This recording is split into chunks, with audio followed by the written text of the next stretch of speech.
So there are things that I'm supposed to mention to you first, is that this counts as a Vermont CLE, and it may count in your jurisdiction, but you would need to follow up with your own jurisdiction in order to get that credit. The way that it counts, though, is that you be sure to sign in on the sign-in sheet if you want credit in Vermont. Also, we have materials available from the session. There's a beautiful PowerPoint.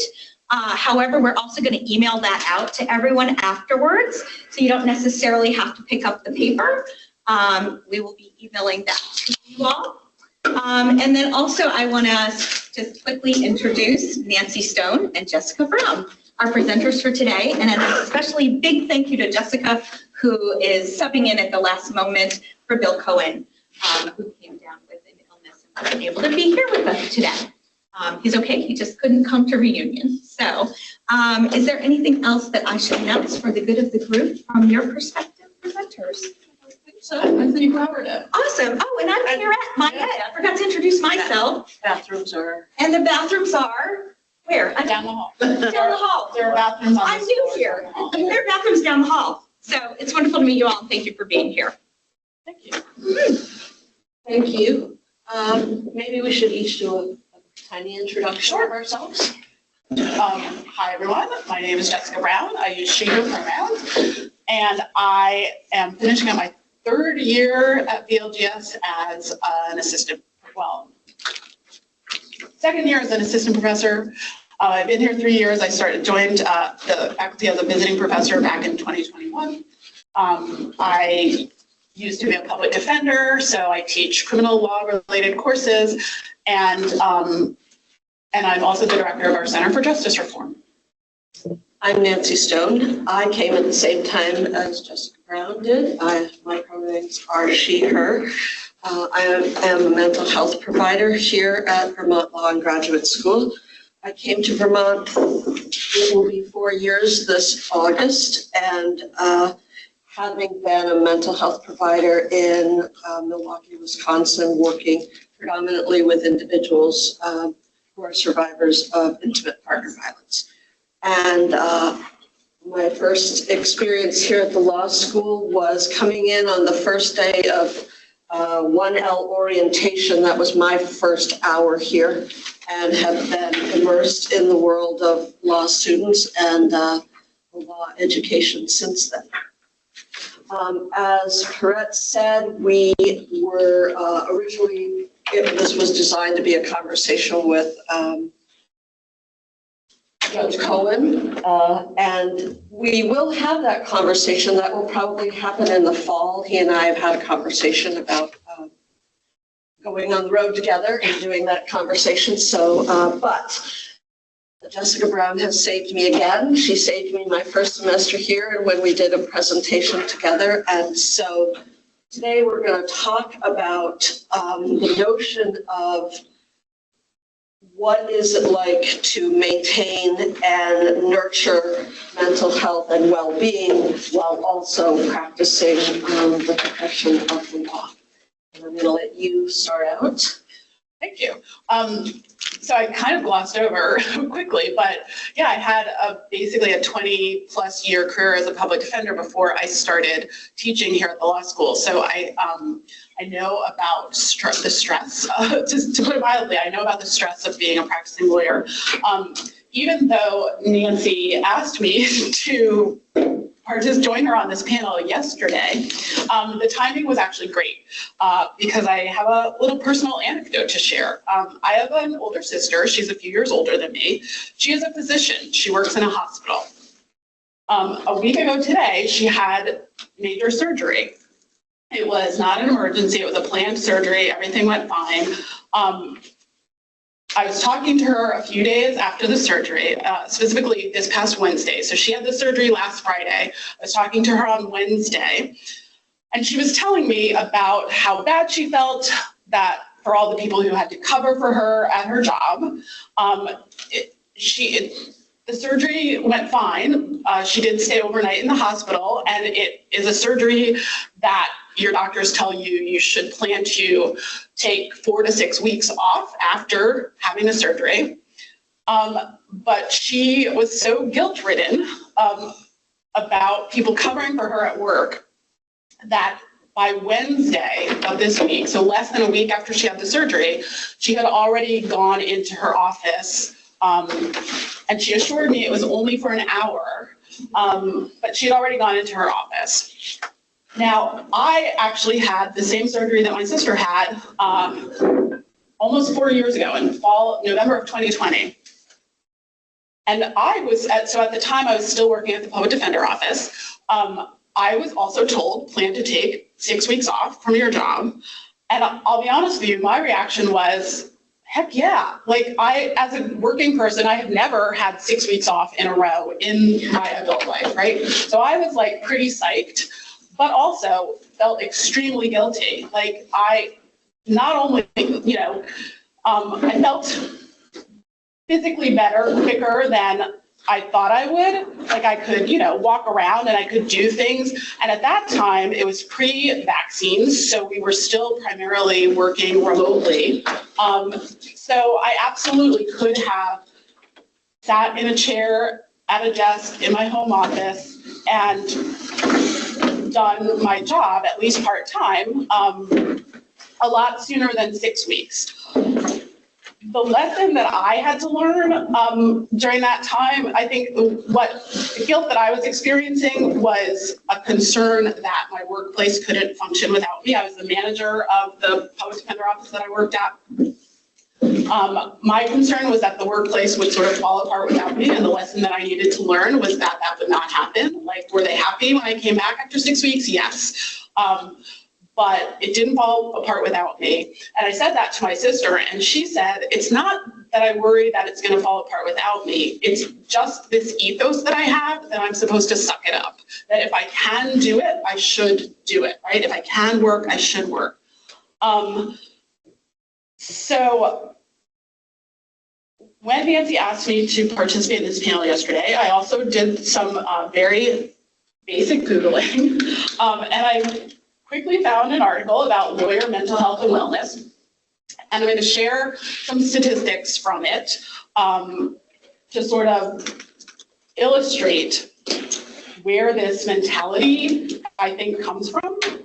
And I'm also going to steal a phrase that Nancy said to me yesterday when we were talking about this. She described because this mentality that our workplaces can't function without us, or that we need to suck it up because our work is so important, and if we can be doing it, we should be doing it.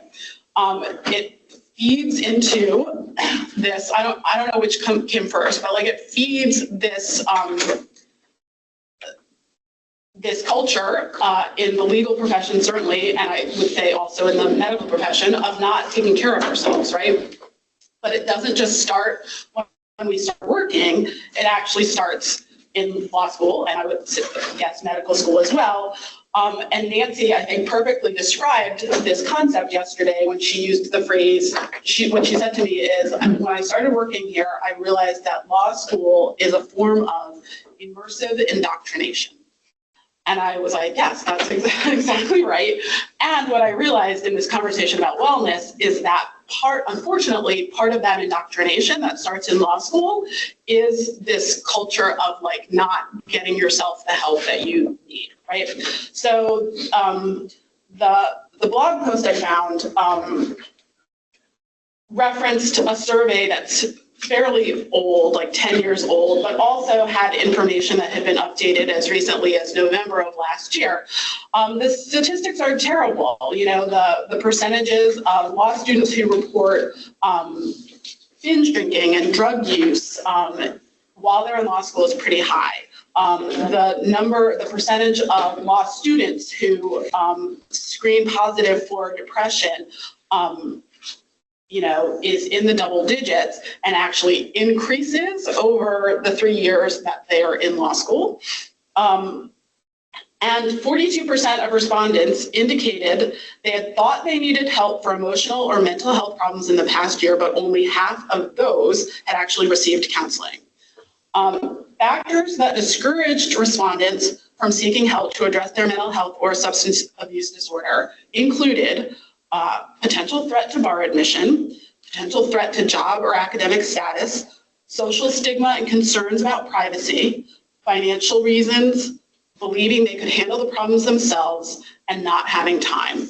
And it won't surprise you to hear that that list is identical. Those reasons are the same reasons that practicing lawyers do not seek help. With regard to practicing attorneys, 50% experience symptoms of depression or anxiety. 25% of attorneys who face formal disciplinary charges from their state bar are identified as suffering from addiction or mental illness. And substance use disorder plays a role in 60% of all disciplinary cases, 60% of all malpractice claims, and 85% of all trust fund violation cases. So again, reasons lawyers don't take care of ourselves are identical to what students identified about the stigma, concerns about privacy, threat to our maintaining our bar admission or our job, thinking that we can handle the problem ourselves, not having time. I would add to those things this idea that the firm or the office or the court or the school or the program can't run without me, right? Or the guilt that other people will have to cover for me. I will also add, I think, the idea that the job will just be harder when I get back. One of the things I mentioned to Nancy is that in all my years as a public defender, one of the things that always shocked me, dismayed me, frankly, was the number of my colleagues who didn't take vacation time. And I think part of the reason they didn't was because if you take a week or 2 weeks off, number one, other people are probably going to have to cover for you, and you don't want to do that to your colleagues, but also just the stack of cases that's going to be on my desk when I get back, all the emails that are going to be in my email inbox, all the voicemail messages. So just this idea that frankly, it's not worth it to take the time, right? So we're not taking good care of ourselves. I think so. Those are some of the reasons. And I'm going to turn it over to Nancy to talk about why it's important that we do better at taking care of ourselves. Thank you. And yes, it is true that I figured out probably after my first semester here, I kept trying to understand what is this place? What is this law school environment? And what is the culture? I also, in a previous life, I was married to someone when they went through medical school, residency, fellowship. So I had a fairly good understanding of that dynamic. I kind of think law school is worse, and I'll explain why I think that. But what I came to realize is, and especially add into it, it's small town, rural Vermont. It's an immersive experience for the students who are here on campus, and it is an indoctrination. I'm going to go in as a first year at the beginning, thinking, acting, behaving, feeling one way, and I'm going to come out at the end of 1L a bit different, a different mindset with regard to what I'm thinking about, how I'm thinking about it, what I'm not thinking about, what I'm not feeling, what I'm struggling to do, what I'm struggling to somehow not do. And then by the end of 3L, people really look different. And it's been fascinating for me now, having been here for 3 years, seeing students that some of whom I met as 1Ls, and looking at them and seeing that there's been this change. It's an immersive indoctrination from a cognitive point of view. The logical, rational thinking brain is shifting and changing to be able to take in and understand and put out legal stuff. The social emotional brain is not having the same indoctrination and immersion experience that is nurturing and helpful to them. It's, oh boy, I'm feeling really overwhelmed. Oh God, how am I going to get this paper in and get that post on that discussion link. And by the way, I signed up to be in this club, and I've got to remember that I've got to do that. Oh, I'm feeling a lot. And oh, I forgot there's like a bunch of reading that I've got to get done and understand before 9 a.m. tomorrow morning. So that's big. That's pretty overwhelming. And it gets challenging here for students to acknowledge that, oh, I do have an emotional, social emotional brain, and that also needs attention. It needs attention for a couple of reasons. It needs attention because that's also how I know I'm a human being. If I am stepping out of my logical, rational, analyzing, strategizing brain, and I am in my social, emotional brain, I'm feeling things, I'm experiencing things that are different. And I need that in order to remember that I'm a human being. And one of the things that you see in both in lawyers and in physicians is that the training experience can have the tendency of muffling the human non-student aspects of self. And we think, oh, well, we'll just push that down for 3 years, or in the world of medicine, we'll push it down for 4 years. And then when law school's over and I pass the bar, then, okay, I'm going to bring it back up again. And I'm going to take it back out and it just have a nice little rest and everything's great. Except it tends to bleed into life throughout the years of education and the years of training.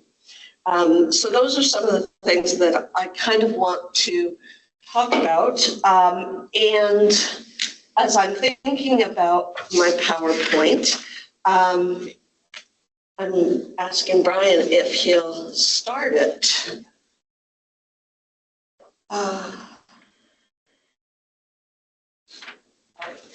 And it's interesting, the title of this presentation today was actually one that Bill Cohen gave us because he was told early on in his career, the job rewards survival. The job of being a lawyer rewards survival. It's a fascinating dichotomy for me because in the world of mental health, survival is a lot different than, or surviving is a lot different than thriving. And so the notion that this job, this career rewards survival, survival is I'm able to get to the next day, I'm able to get to the next case, I'm able to get to the next thing on my list of things to do, pardon me, is surviving, but it's not really related to quality of survival or in the notion of thriving. So I'm going to, I want to spend a little time looking at this slide together because it's really important and it shows a lot of important components. This is the y-axis, right? Y-axis, x-axis, stress level, performance. There's not a measurement for time, but time should be incorporated into this. But if things are very low demand or below your level of capacity, you can oftentimes feel lame or inactive or bored. That probably doesn't happen to many of you. You know, we live in a world now where we don't have the luxury of feeling inactive or bored. But when the demand is relatively high and we're able to meet the demand, I can swim 100 yards and I'm in a swimming test that's for 120. I probably can do the extra 20, right? It's going to be a little stretch, but I can probably do it. If it's 80, I'm going to be fine. So when the demand matches our capacity or is close to our capacity, we can feel focused, we can feel motivated, we can feel healthy tension. Okay, this is hard, but I know how to do this. Okay, and if I'm not 100% sure, I can double check in this book or I can double check with this colleague and I can confirm that I do know this and I am able to perform. So there's this notion of optimum stress, healthy stress, manageable stress. If the demand for effort continues unabated, none of us can stay in this area. Why?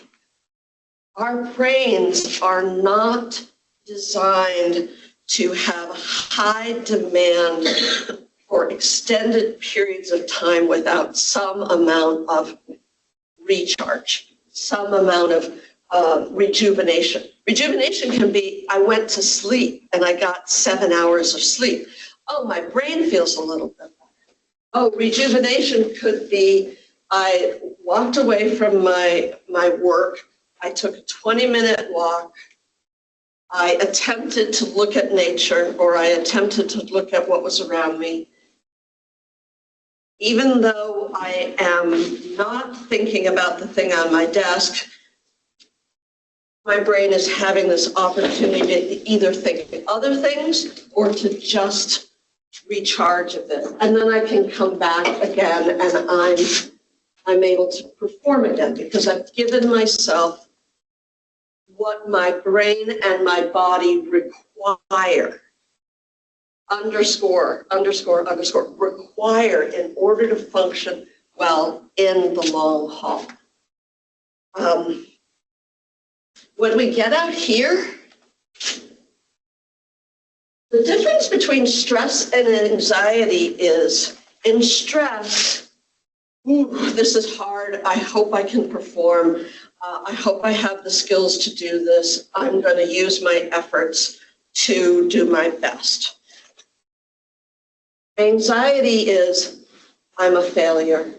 Everyone's going to find this out. They're going to see that somehow I passed the bar and I passed other tests and it was a fluke and I'm an imposter and I am not what people think I am.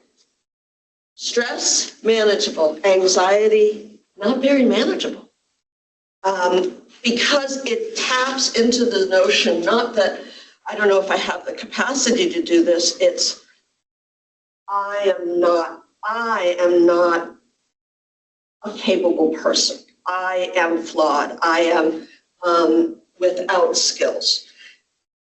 It's a lot harder to sort that out because when you're feeling stress, you want to engage and do better. When you're feeling anxiety, you want to hide, you want to isolate, you want to avoid the thing that is producing the anxiety, which gives you a temporary relief, right? When we avoid and we go do something else, we have a temporary relief from the discomfort, but we don't get rid of this discomfort, and now we've got to come back to it, and we're feeling the anxiety return. Mentally, when we are stressed, and we recognize the stress and we say to ourselves, okay, this is challenging, this is hard. This is the conversation I was having with myself this morning at 3:30 when I was awake because I think the back of my brain I was worried about today. I said to myself, okay, you can sleep tomorrow, don't worry about it. Okay, you've done this presentation in some format in the past, it should be fine. You've done these things before, it should work out. If it doesn't, there's probably a safety net. Jessica Brown, somebody else will say, it's fine, keep going, right? It allows me to feel stressed, but I can perform. But when I am in anxious mode, I would want to call in sick and said, no, I can't do this, please just figure it out. It's not my problem, I can't do it, I can't perform. And then that becomes a vicious cycle because it reinforces an inaccurate belief that you can't perform. When that happens too, when we get to anxious, our brain looks like this and functions like this. Because when we're really, really anxious, our brain can't get to the great information that's up here needing to come out because we're in panicking mode. When we're in stress mode and we're able to meet the demand, our brain functions like this. What's the answer to the question about Rule 27 in evidence? Oh yeah, right, got it, know what it is. Boom, superhighway. Because I'm focused, I'm engaged, and I can access the information. Here, the information's up there. I can't get there. I absolutely can't get there because I'm in a state of a high level of survival, which is I just want to keep breathing. I want to keep standing upright. I don't want to pass out, but I can't access the information that's up there. Let's see. Brian, can you run the 45-second video? This is from Inside Out 2, which if you haven't seen it, absolutely positively go see it. It's phenomenal from a mental health point of view. Just not my color. Not me. Hello, everybody. Oh my gosh, I am just such a huge fan of yours, and now here I am meeting you face to face. Okay, how can I help? I can take notes, get coffee, manage your calendar, walk your dog, carry your things, watch you sleep. Wow, you have a lot of energy. Maybe you could just stay in one place? Anything. Just call my name and I'm here for you. Okay, love that. And what was your name again? Oh, I'm sorry. I can get ahead of myself. I'm anxiety. I'm one of Riley's new emotions, and we are just super jazzed to be here. Where can I put my stuff? What do you mean, we? That's anxiety. And when it's doing okay, with maybe more stress, it's what do I need to pack? Where do I need to put it? What's on my calendar? How do I get all those things done? I'm focused, I'm engaged, and I'm attempting to pre-plan all the possibilities of things that could go wrong and have an answer to them. I'm not going to give you a spoiler, but you should go see the rest of the movie because anxiety goes from helpful to less than helpful, just like it does in our brain. It happens that when we are in high levels of anxiety, we're here, right? Mud season in Vermont. That's Highway 89 or 91 after 9 o'clock at night because no one in Vermont drives after 9 o'clock at night. So you can go anywhere really fast. So why does that matter with regard to the legal education?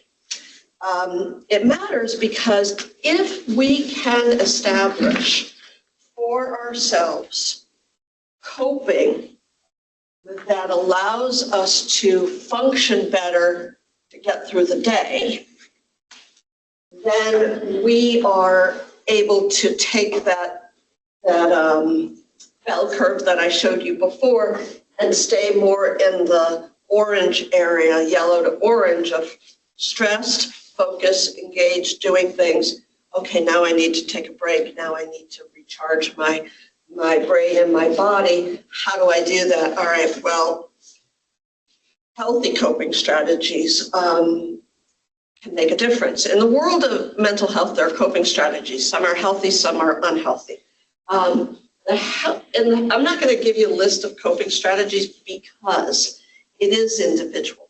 What works for me, if I've had a medium-sized stressful day here at the law school, is X. If I've had an incredibly stressful day here at the law school, my coping strategy is probably X times 10 because the demand and the experience was different.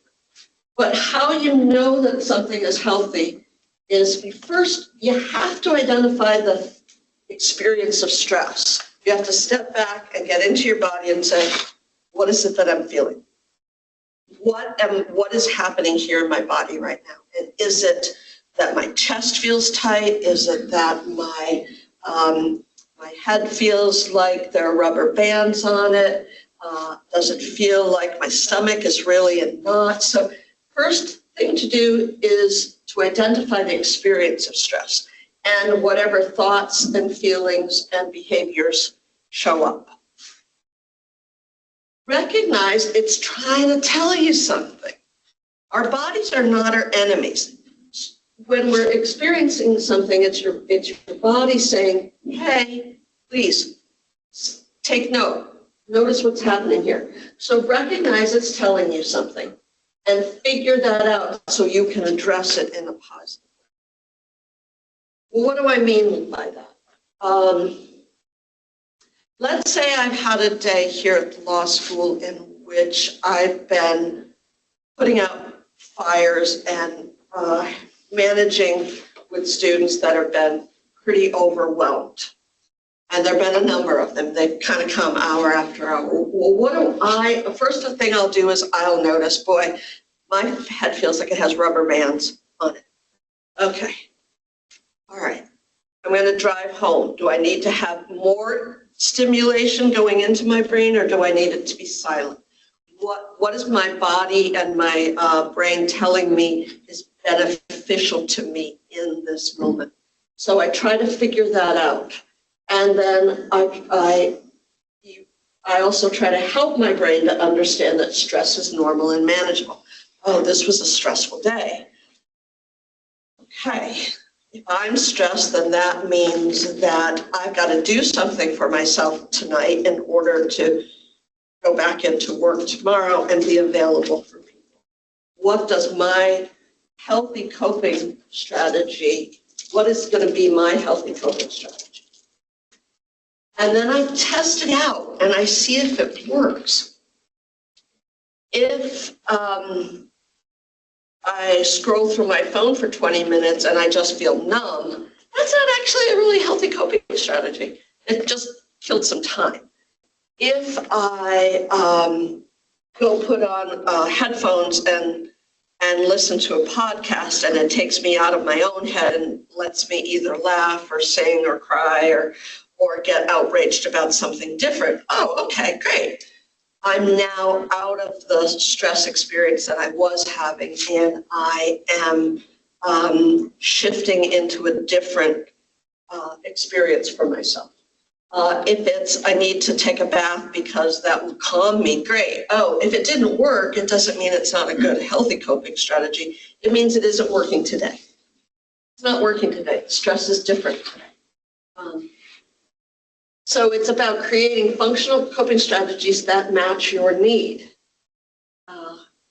And then cognitively reframe stress as helpful and manageable.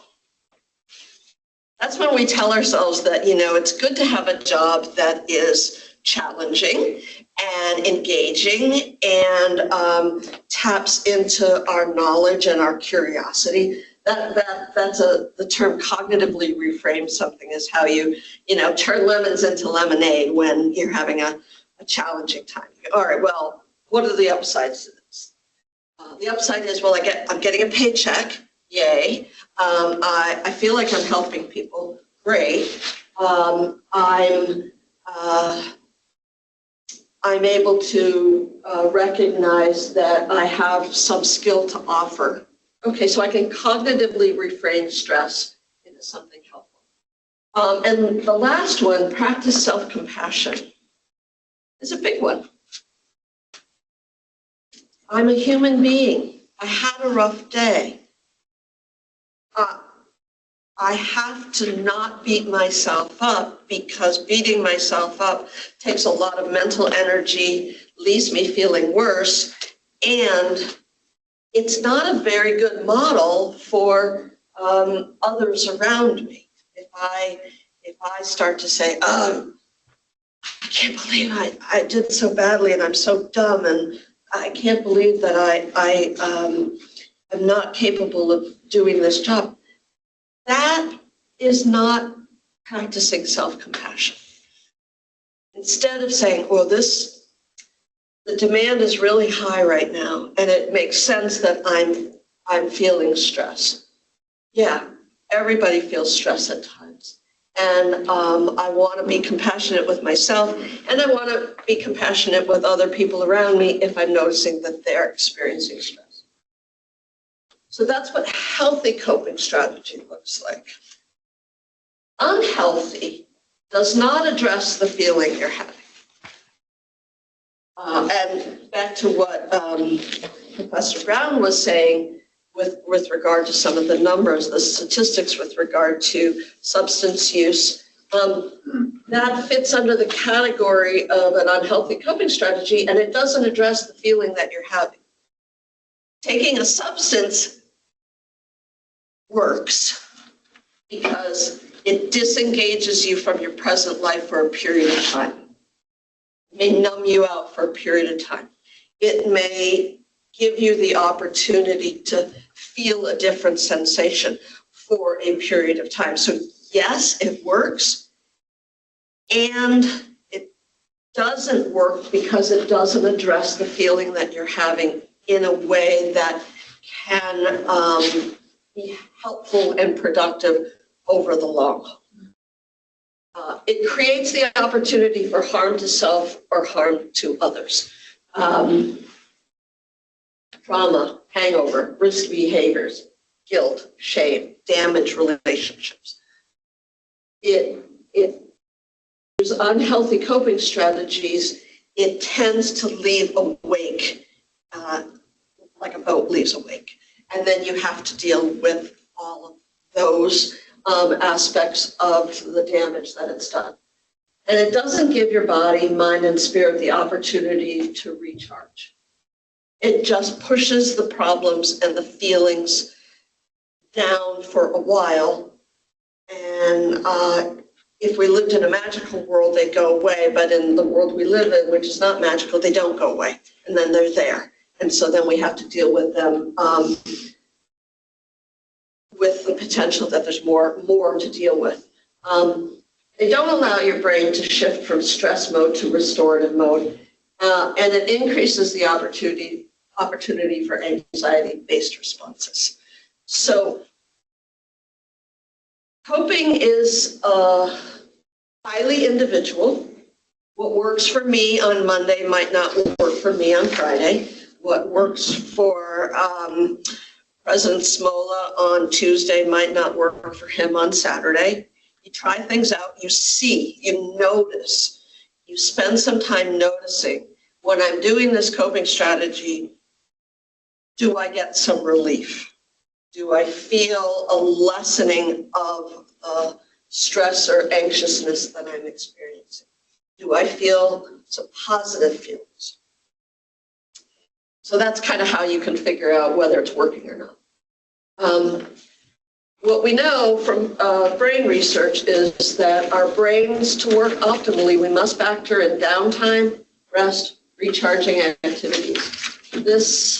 These breaks can improve mood, boost performance, increase ability to concentrate and pay attention. Without adequate breaks, your brain does not work as efficiently and exacerbates stress, anxiety, and burnout. Contrary to popular belief, studying that extra hour or 3 or staying at your desk for an extra 4 hours may not be the most efficient use of time. It may not be as healthy in the long run for your overall well-being. Can we do it in spurts and starts when we have to? Sure. When the demand is there and we can focus and engage in order to get something accomplished, sure. And sometimes we have to tune into our body and say, what's it telling me? And sometimes we have to say, okay, I recognize that I would like to take a break, but I need to push for another 2 hours. But I'm absolutely going to schedule something in for myself because I know that I'm depleting my well-being well. So noticing that, kind of want to switch from the notion of coping to well-being because they're not the same thing.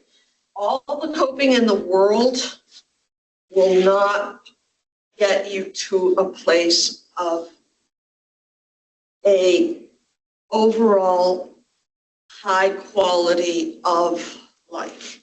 It will get you through the challenges. It will fill in the gaps. It will allow you to keep going. But that's not the same thing as having well-being. And it's important to think about that because from what I gather, people work in the legal profession for a lot of years. And so that notion of if I can build in some things into my life that provide me an experience of joy, connect me with who I am as a human being, not who I am as a lawyer, who I am as a human being, connect me with others in meaningful ways, and help me tune into parts of me that don't get expression nearly as often. That is a way of being able to actually build in a quality of life, a well-being.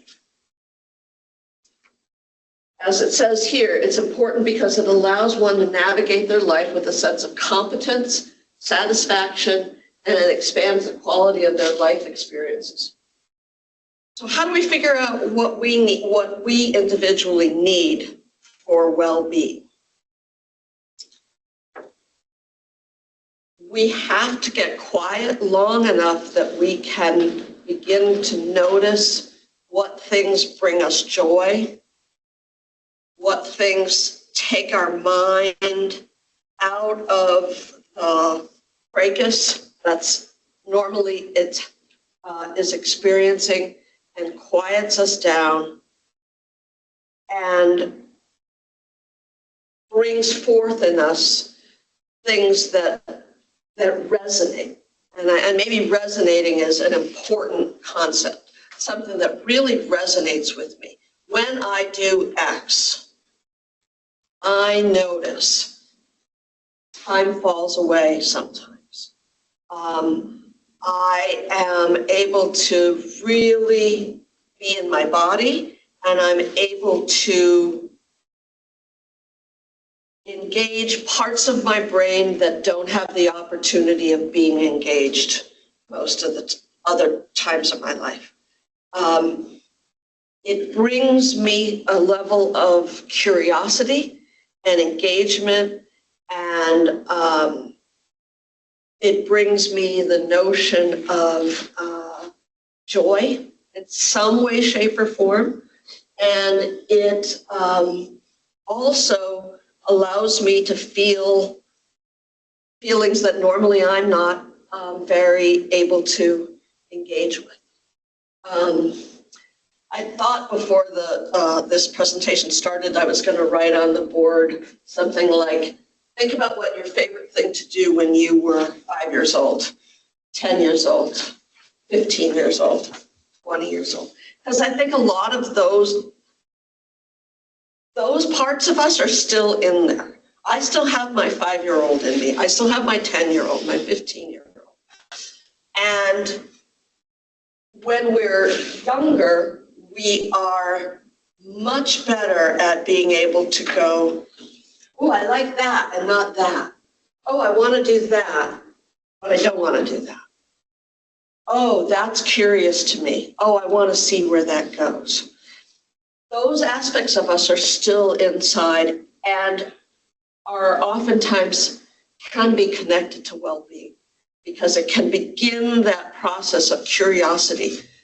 What am I doing? And when I'm doing it, I feel a sense of release, a sense of peace, and a sense of engagement with myself. And actually, I'm thinking maybe if you throw in the whole notion of you and yoga, and when you first started, we talked about that a little bit yesterday, and then what that practice of it has meant for you. I think we discussed it in the sense that I was telling Nancy that I had to renew my Vermont bar license this year, and I did it. Normally, honestly, I would probably, I don't know why, I did it early this year, which means like not on the last day of the month of June. And so I was looking over, making sure I had enough credits, and I had a DEI credit, and but I was like, I'm not sure any of these, qualified as a wellness credit. But what I said to Nancy was like, but I go to yoga, so it's good, right? Like I take care of myself. The other story that came to my mind when I started thinking about this talk today is that way back at the very early part of my career, I was working in the first public defender office I ever worked in, but I was probably, I don't know, had been there maybe 3 or 4 years, because there was another attorney who was newer than me. He had started after me, and he experienced a mental health crisis that required him to take some time off from work. And I remember, I'm sure at the time, I wasn't the manager of the office or anything. I was a very young new attorney myself. So it wasn't like my responsibility to sort of figure out how the office was going to function with this person leaving. But I worked there. I'm sure that I had to take on some of his caseload. I'm sure I was irritated about it at the time, because I remember sort of thinking, well, if he knows that he struggles with depression or anxiety, like, why didn't he take care of himself well enough so that it didn't get to this point? And I'm going to give myself some grace for being young and less sort of educated at the time about depression and anxiety. And I'm certainly no expert now, but I am better educated and certainly can understand that when someone is experiencing severe depression, one of the symptoms may be an inability to function, complete your to work or to function how you normally would, right? When you're at your peak performance. So now I look back on that situation and think, well, number one, good for him for identifying, like, I need to take a break. I need to step back from this at the time. And good for our work environment being one in which we all pitched in to help each other and support each other. I don't what was I doing at the time to take care of my own wellness? I have no idea. I started really practicing yoga regularly when I worked in Concord, New Hampshire, which was, in the mid 2000s. So I've been practicing now off and on and pretty steadily more recently for, I'm going to say, 10 to 15 years.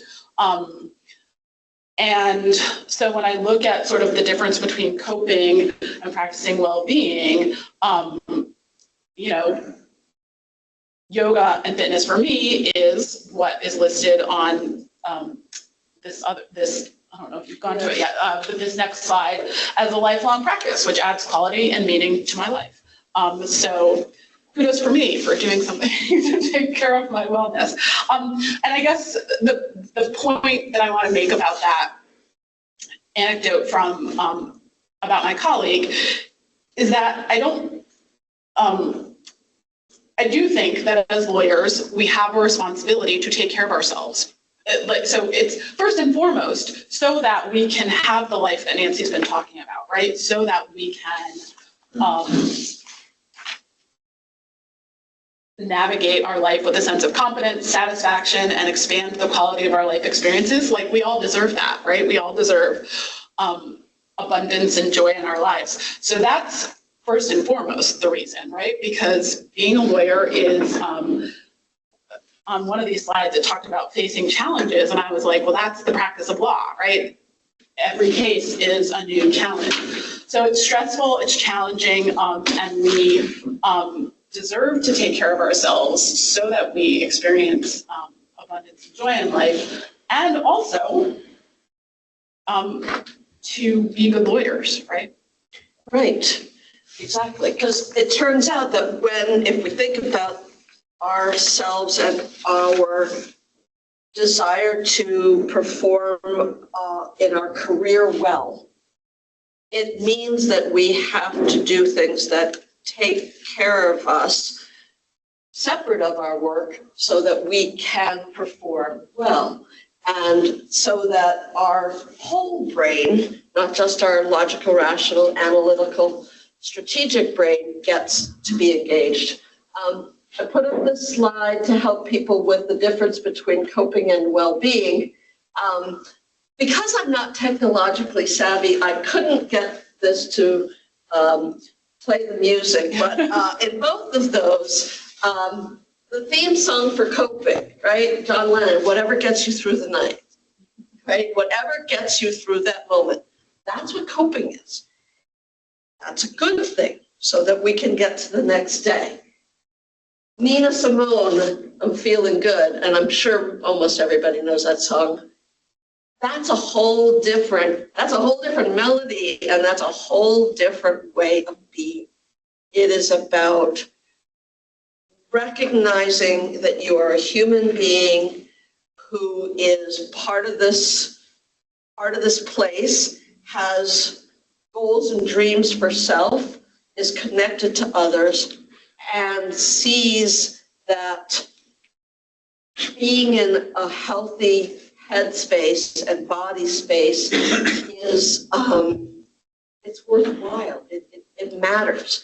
It expands your experience of the short time we have on this earth. So, if you go, well, what do I need to do today? Like, do I need to just get through the night, or do I need to be really tuning into feeling good? And when all else fails, this is my son's dog, Sputnik, whom I love beyond compare. When I really am in need of some my heart connecting to an animal's heart, then I go see Spoo. So I put him there for a little bit of joy. And are there any questions or thoughts? Or yes, a clarification. If you can give us example, that the most effective when the coping mechanism matches the feeling one. Yeah. What would be the? If I'm feeling really frustrated and angry about something, taking a hot bath is not going to make me feel better. Because it's not really finding a mechanism to name the I'm feeling and to work through it.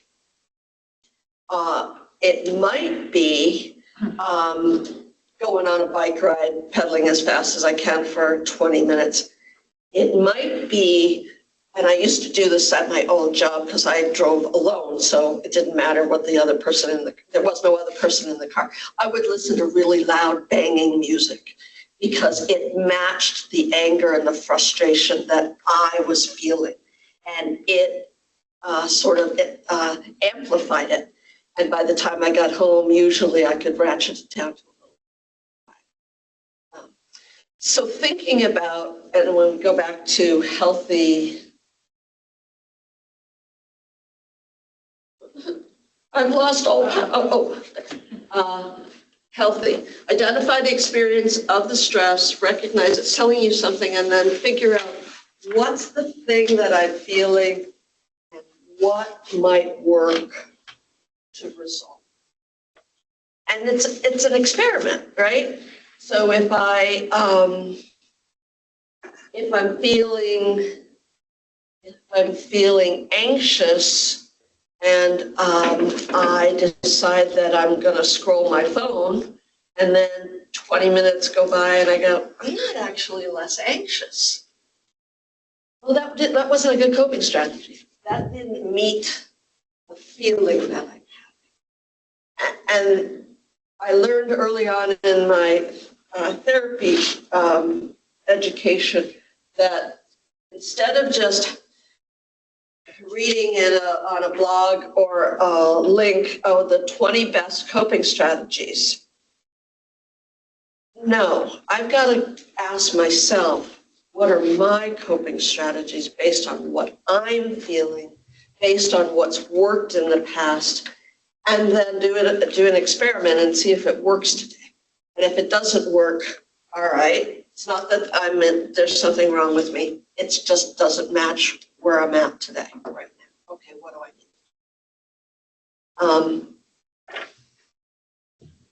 And, you know, we are kind of an experiment. Every day we're trying out things and we're seeing whether it worked or not. And if it didn't work, it isn't because there's something wrong with us per se. It might be that the variables were different. And so that piece, self-compassion, oh, I'm feeling angry and frustrated and the coping strategy I used didn't work. What's the matter with me? What's the matter with me? No, wait a minute. What's up with me? What's going on with me right now that that level of anger is so high that that coping strategy didn't work? Okay, there's something important for me to notice. Hope that helps. Anybody else have a question or thought or? I just want to say that I was here 40 years ago and none of this was discussed. This is so refreshing to hear you talk about this. It was coping. It was getting through. Yeah. There was no discussion of mental health at all.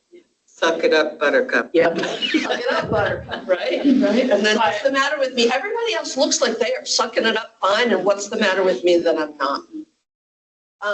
When I came 3 years ago, and my first hour included talking to the brand new 1Ls, and I said, well, what's therapy?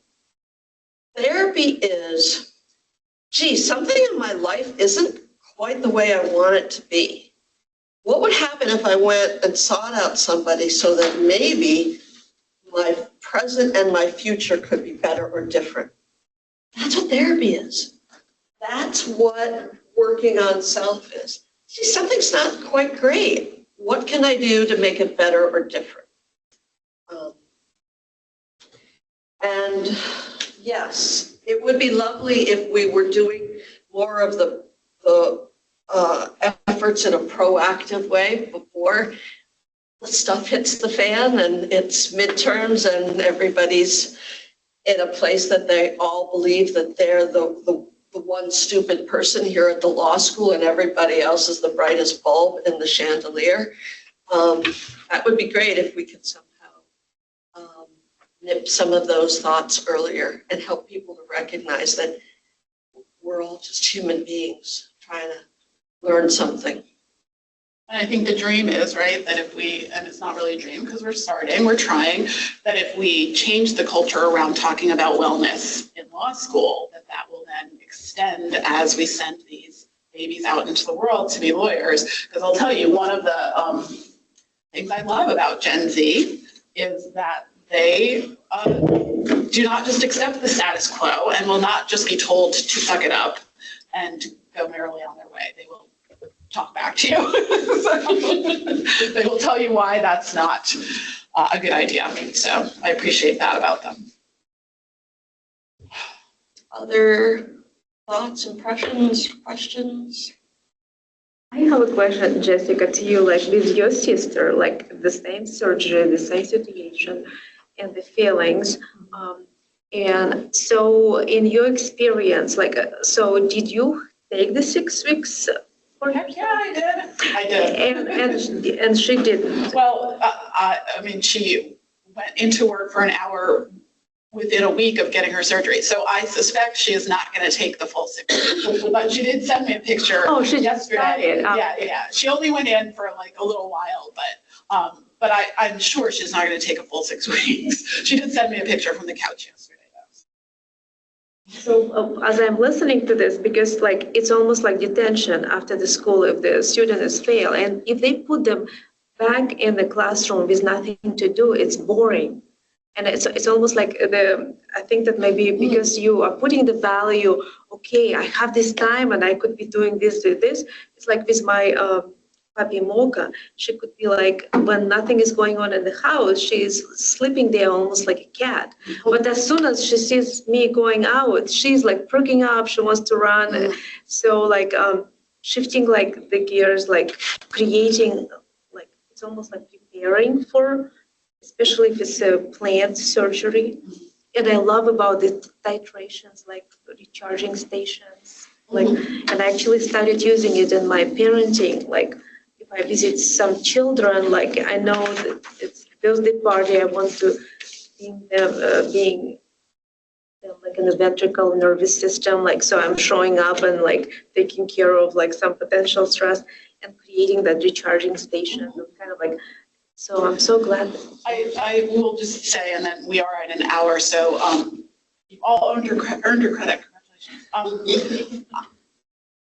I think this was definitely true for me. I think it's true for my sister, and I think it's true for a lot of lawyers and probably a lot of doctors. A lot of my identity was wrapped up in being a public defender. Like that was what I led with. And if you asked me who I was, that would be, you know, top 3 characteristics I would use to describe myself. And so being forced to take time off is actually like a little window of like, well, who am I if I'm not at work, right?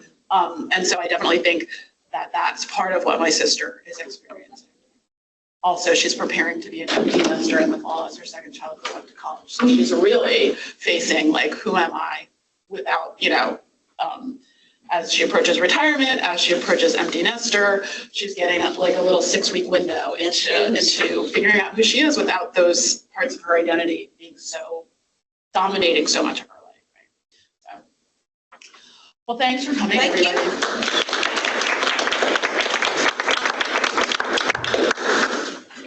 Well, thank you, presenters. We have a little thank you, something for both of you, and we really appreciate you both. And I'll say it again in case you didn't hear it when I started. If you are in Vermont, this does count as a Vermont CLE. Please do, everyone, be sure to sign in on the sheet so that we know you attended. And check with your own jurisdiction if you are not practicing in Vermont and would like to get a CLE in your jurisdiction. Thank you so much for being here. We also have evaluations here, and we would love to hear your feedback on the session. And again, we'll email you all the presentation, so you'll have that after the session. So thank you all, and please go forth and enjoy reunion weekend.